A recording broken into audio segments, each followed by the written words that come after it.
Well, good morning, everybody. It's Monday, December 9th at about 11:30 in the morning. And I've been getting prepared this morning to prepare one of my Christmas presents. This one will be for my son. And like in 2017, I'm going to do him a painting. In that year, I did a painting of a Tiger tank, which he's a military guy, so he likes the military stuff. And the Tiger tank was one of Germany's most famous, well, it was Germany's most famous battle tank in World War II. It was the tank that all of the Allied soldiers were terrified of. Anyhow, this year, I thought I'd do him a painting of the Sherman tank, which was one of the more common Allied tanks used in World War II in the European theater. Anyhow, so I've been assembling a lot of my background information, which has included photos of my own as well as photos I've gotten elsewhere. I happened to get some of mine from a trip we took to England in 2018 or 19, I guess it was. We went to the War Tank Museum over there, which was a fascinating experience.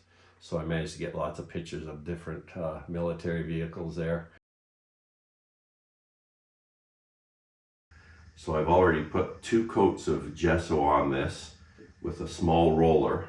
Now I'm just going to give it a first sanding, then I'll probably put 2 more coats of gesso on and a final sanding, and then it should be ready to start the painting, or at least get the illustration put on here.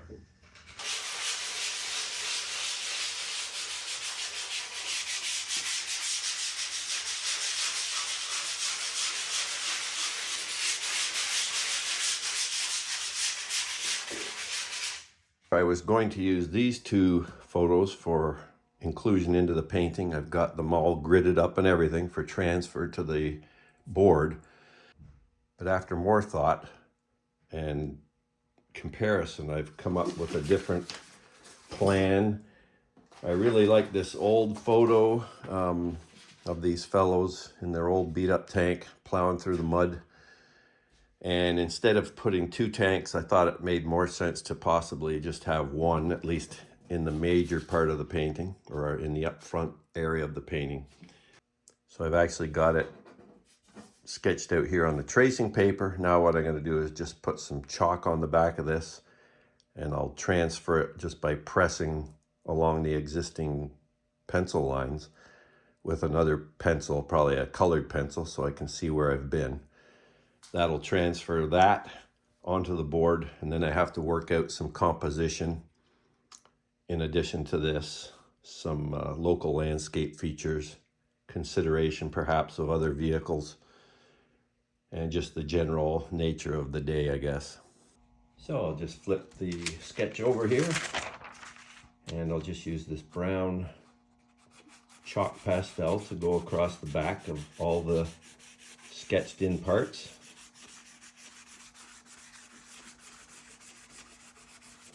Give it a good covering over anything that's got pencil lines on it. Then what I like to do is just rub that all in more finely with my fingertip to ensure coverage of the pores of the paper to a greater degree. That will ensure a more solid, continuous line, as opposed to producing a line that's got lots of breaks in it and stuff that doesn't help you to actually use it as a tracing. So there we go. Now you may think I've moved all the chalk off, but I haven't. I've just mainly pressed it into the paper better. I do have lots on my finger, but it'll still come off on the gesso board. So I've got the sketch positioned where I want it on the board. So it'll be approximately right there when it's finished. And this will be a lot of just foreground muddy roadway that the tank is heading into. So I've given it lots of space to move into. That's one key feature. That was one of the problems I had with putting another tank in here. It was just going to be too congested in my view. So the plan is to have this guy here, this being like a muddy roadway transitioning into a field, You can see the beginning of a bit of a hill here. I might exaggerate that a bit more, make it a bit higher, maybe have some vehicles coming down the hill behind him from this side. And then I'm going to have some sweeping distant hills in the background, which aren't shown in this picture. I'm just sort of inventing them. But I'm going to have those back there showing what might be a World War II France countryside, with the fields divided up into their hedgerows and whatnot. And just add some other little articles too as I get further towards completing the picture. So I take the tracing paper down to the board here just to try to ensure it won't move as I press upon the sketch. I'm going to use this green pencil crayon just so I can see where I've gone.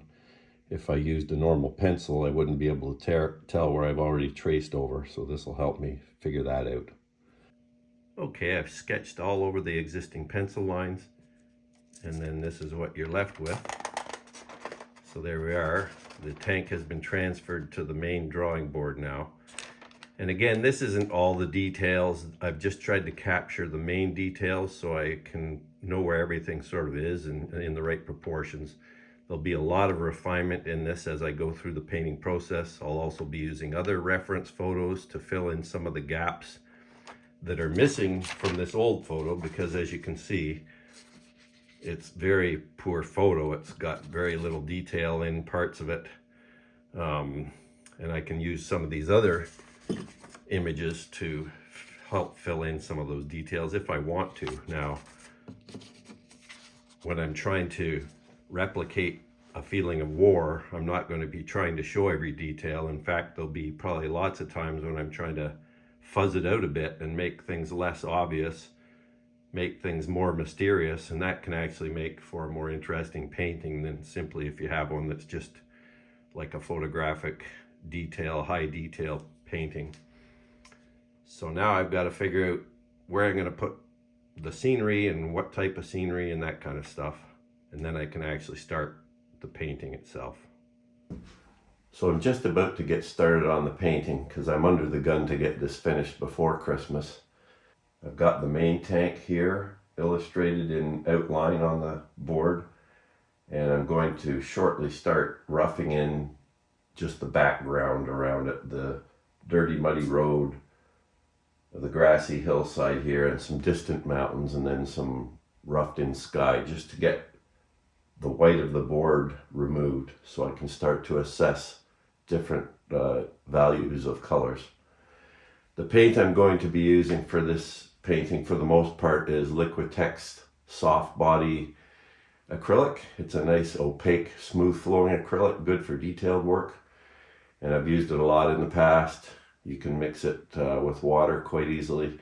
It flows nicely from the brush and covers areas quite opaquely. I may use the odd other tube of type of paint I have as well, but these will be the ones I use for the most part. Okay, I'm just about ready to paint here. I've got my palette laid out. It's just a few colors. I've got white, yellow ochre, cadmium yellow, light, burnt umber, ultramarine blue, and a quinacridone red. I'm just using a few colors to rough in some general coloration over this whole painting here. I'm going to just get the background coloration started to give the tank something to be set against. So there's a hill of grass here, a muddy road here leading into the tank area because many tanks have already gone through here, so it's a trenchy, muddy road. Probably have a bit of grass over here, and then some hills in the background, and maybe even some mountainous features, and then obviously a bit of sky up at the top. I've also got some matte medium that I'm using to mix with the paints at this stage because I want to have the paint quite fluid, and the matte medium helps it to stick better to the surface. Also, it makes it a little more transparent. So I think I'll start in the foreground here and just get some of my road and grass established. So for the road, I'm just mixing a bit of burnt umber and ultramarine blue to form a very dark brown, basically. Just gonna whip this in, not being too careful at this point, other than I don't want to go right over the tank per se.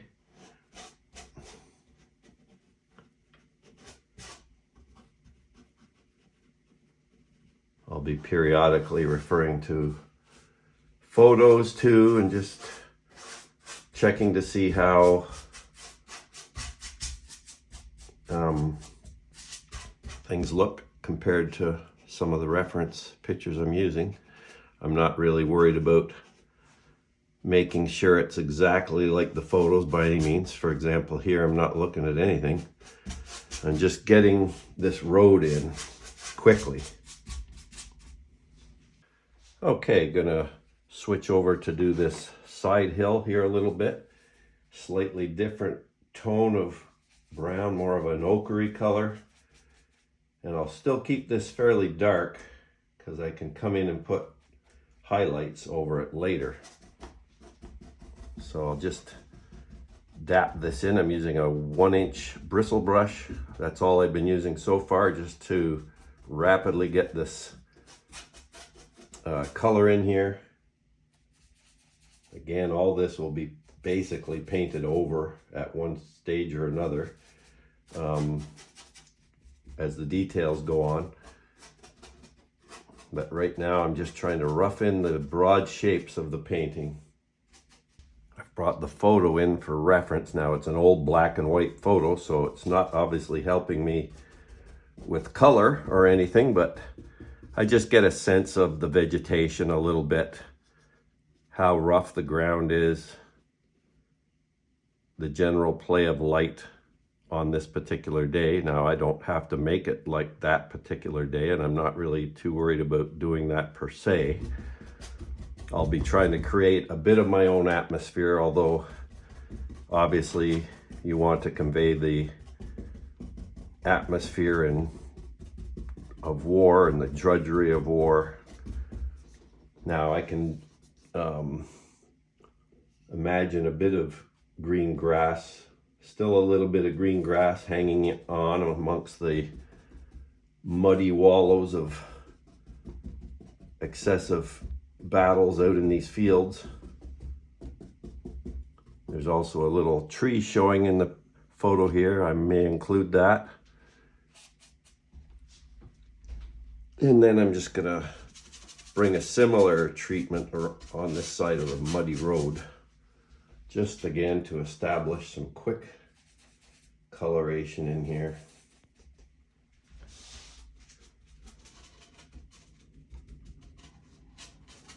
As you can see, I'm not worried about my paint strokes per se, other than it helps to sort of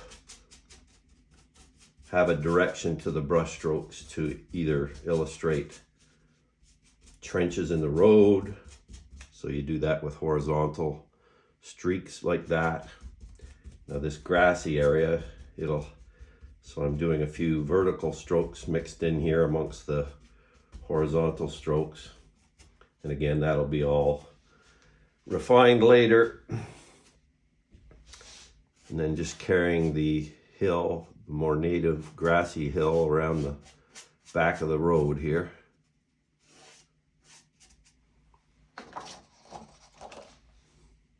Behind the tank.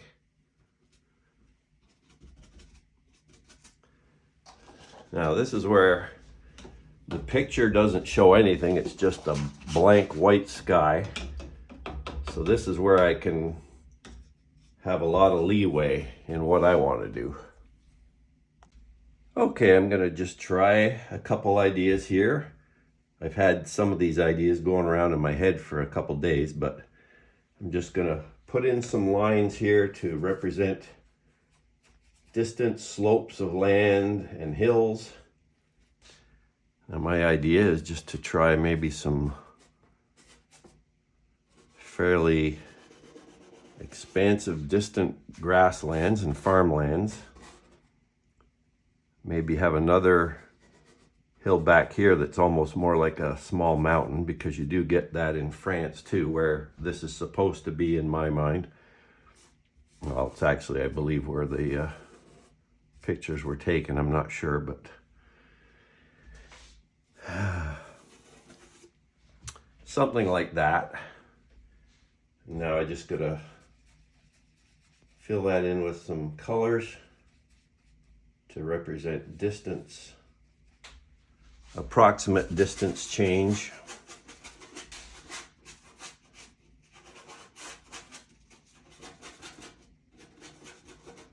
Go around the fellows on the tank here quickly with the big brush. Just basically following the outline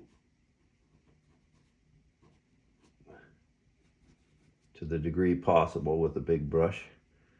I don't want to get too finicky yet with small brushes.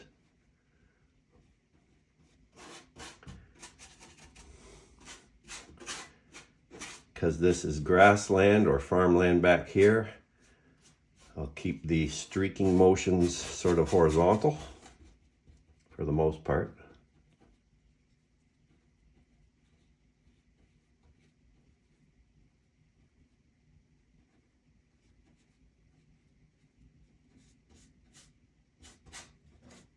Just paint over that machine gun.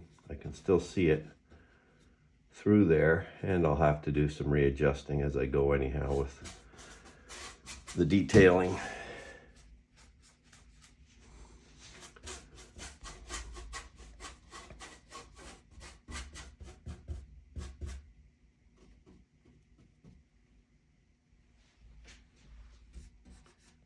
This paint is drying quite fast because our house is fairly dry now, the air in it with the wood stove going and whatnot.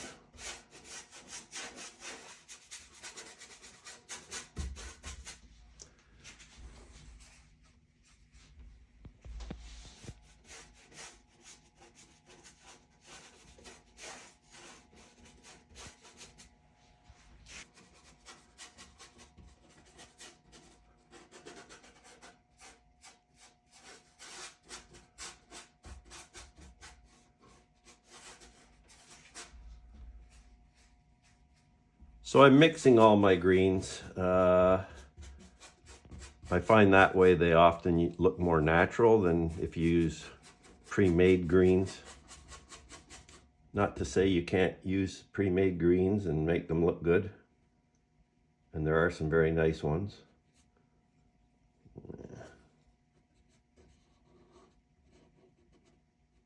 But if you mix your own,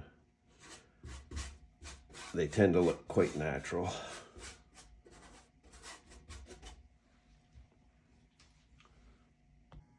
Okay, here's where I've got the painting to after a few more minutes. I've got the tank roughed in very roughly and the background colors. And now it's a matter of refining things and adding a few more items into the painting. Okay, it's Wednesday, January 8th now, so quite a few days after Christmas. And unfortunately, I didn't get as many steps of the painting process recorded prior to Christmas. I was just under the gun to get the painting done, as well as a bunch of other things here. We had also acquired a new puppy, which required quite a bit of my time, so didn't get as much of the painting process covered in video, but anyhow, we're after Christmas now. I did actually manage to get the painting mostly done for Christmas, so that's what I'm going to show today, just where the painting is, and maybe discuss a couple other things that I may still do about it, and just what the whole process was like, I guess, and that kind of thing, the challenges required and everything like that. So here's the painting.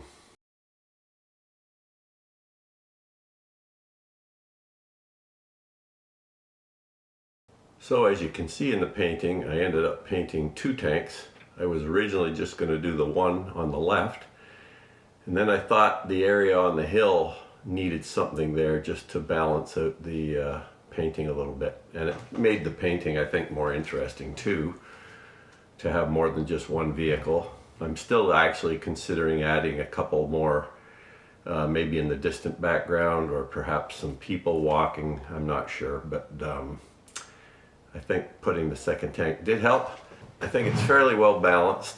I'm still probably going to add some detail in the background, some highlights on some of the distant hills and maybe even some snow-capped mountaintops on the distant ridge in the upper right. To do this painting, I had to do quite a bit of research, so I collected a lot of photographs off the internet as well as my own photographs from various military things I've attended over the years with my son primarily, because that's one of his main interests. And so you have to do quite a bit of research. Now this painting shows two different versions of the Sherman Tank. The one in the foreground on the left is a slightly older version than the one in the right. In addition to photographs, I would sometimes refer to a small toy that we had, a toy Sherman Tank. So that's good sometimes just to see how the tank is going to look in different perspectives, so you can set it up at a certain angle and just get a better idea of how that's going to look. So I did use that little toy tank we had a little bit just for reference sake. Now, as I mentioned, the background in this painting largely came out of my mind, although I did have other photographic reference for it as well, although nothing exactly the same as this, but just photographs showing the big vistas with farm fields and sometimes distant hills and that kind of thing. But the rest was basically invented, just using different sweeps of the brush, trying to find an interesting hill pattern to build upon. Sometimes the shadows and the highlights just sort of develop on their own depending on the brushwork you're using. So in the foreground I have the grassy hillside showing more details of the grass, and then the details of the grass get fewer and further defined as you go behind the tanks, and then of course the lowland valley in the distance is much less defined, just basic colors and shapes, trying to show how the fields probably are agricultural immediately behind the tanks with divisions in the fields, and then fading away into more solid looking colors and shapes. Anyhow, it is an interesting experience to try and paint things you're not that familiar with. Now, as I mentioned, I did paint a tank painting back in 2017 that required basically the same efforts, a lot of background research and playing around to get best compositions and backgrounds and things like that. And yeah, I just thought I'd update everyone with the final result, or next to final result, and perhaps I'll put even a newer picture in here than this to show where the painting may have ended up if I actually do more to it. So for now, I'll leave it at that.